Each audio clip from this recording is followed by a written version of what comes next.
straight out to Michael Board, joining us from WOAI. Michael, this neighborhood has probably never seen even a break-in, much less a homicide. What really happened? Because in this particular neighborhood, you've got a $4.5 million Tudor-style three-car garage dwelling. You've got mommy, the 4-year-old little girl, and the daddy. What do we know?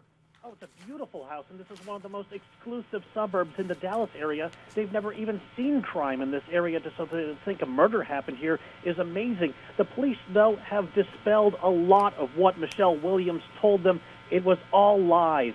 All what you heard her crying on that 911 call, those are crocodile tears. Investigators have proven that not only was it not a home invasion, it was also not a suicide, which is what Michelle Williams also told them. They're saying that now they've charged her with murder in this investigation. Joining me right now, special guest Kathy Williams. This is the husband, Gregory Williams' ex-wife. Kathy, thank you for being with us. How stunned were you when you discovered Gregory was dead, shot dead in his own bed? We were really stunned. I had to tell our 14-year-old daughter that the night before she had seen him, within 12 hours, he was gone. What did you think of the claim of suicide, Kathy? No, Greg would never take his life.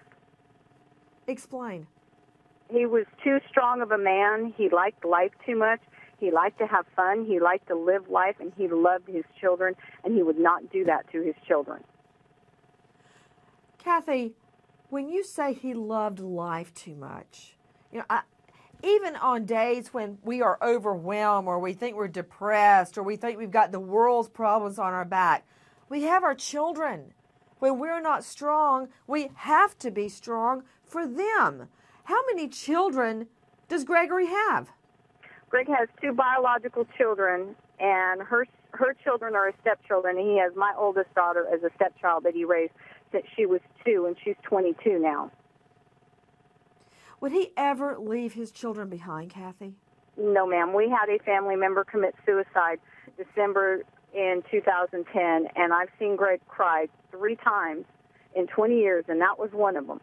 And he told our daughter that never to do this and how angry he was at him for the way he did this and how he left things unfinished. Do you know, Kathy, the state of his marital relationship?